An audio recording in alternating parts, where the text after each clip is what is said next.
Day 16, Book Types.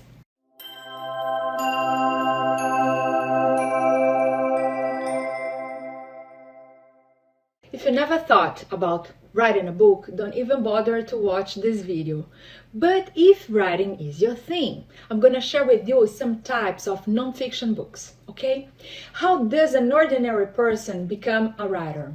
Simply by putting some butt hours on a chair consistently and writing until they finish the book. If you are editing and editing and editing, this may take forever.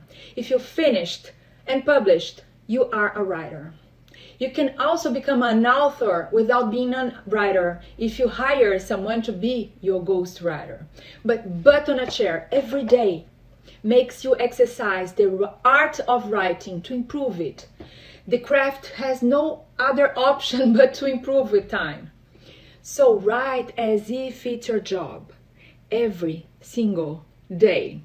Our suggestion is that you create a bit of art every morning by simply sitting and writing.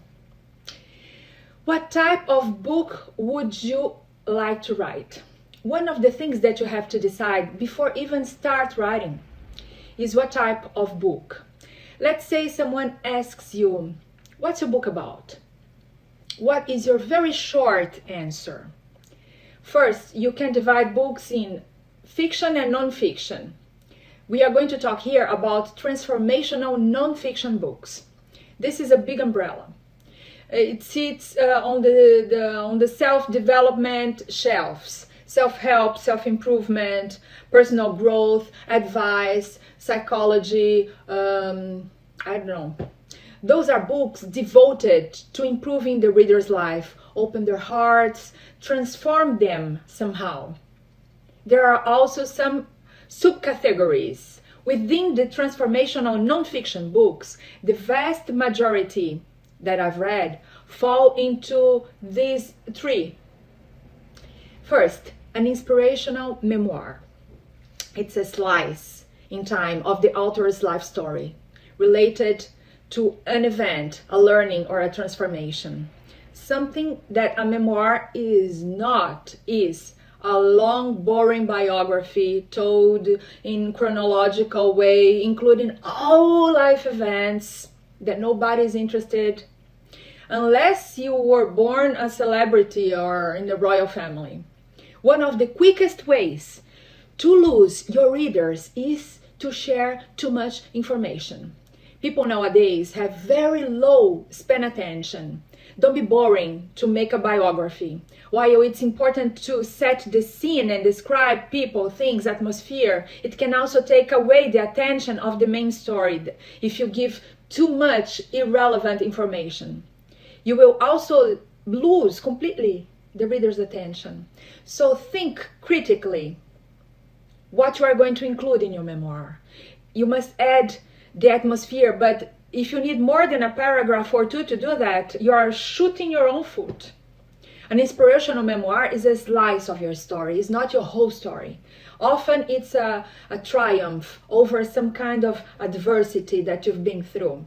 It must benefit the reader, but also entertain them. It cannot be chronological events. You need to be clear in the core message that you want to share and share the experiences that are relevant to this story that has to be told. Choose that one big event that's going to be the centerpiece of the story. Always begin with a problem, some kind of conflict. And then through action, you see how you changed, transformed, evolved. And don't tell the conclusion. Show in scenes, in moments, edit in an intriguing way. How did you grow? How did you go from point A to point B? What was the impact of this event in your life? You must be a story architect. The challenge or the problem's got to be solved at the end or at the end of every chapter if you have a theme book. As a story architect, you should draw internal and external shifts. I will put here in the downloadable sheet the most common themes for memoir writers. The second type of book is prescriptive nonfiction that teaches the reader a methodology that the author has learned or developed.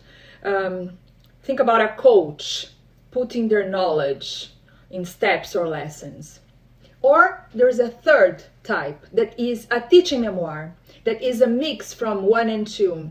The author's event lives and learning things that the stories of their own that they uses to illustrate what they are teaching.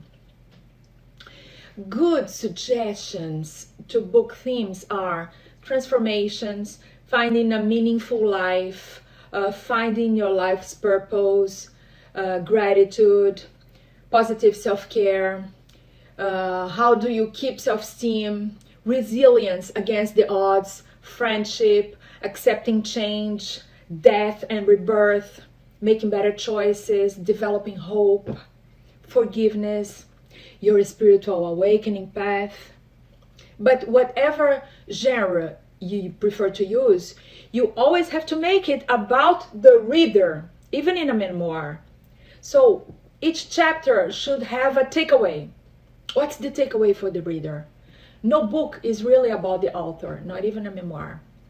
It's all about what I'm going to get away with it, what I'm going to learn. A book's mission is to uplift, inspire, empower, impact, support, inform, bring inner peace, or at least entertain others. If you decide to write, you should put your heart and soul into the pages and be vulnerable when you do that, because then the reader can relate to you. Share only love, knowledge, positive subjects at the end. You shouldn't allow social standards to come across what you are teaching, or don't let others dictate how you should live or write or feel about your work. So the suggestion is that you call in time, inspiration, and discipline to write, to start, write and finish. Surround yourself with focus and creativity. Ask yourself, what should I teach in this chapter? What is going to happen to the hero? How is this going to benefit the reader? Share your own stories from point A to point B. Yes, I hope you enjoyed this video.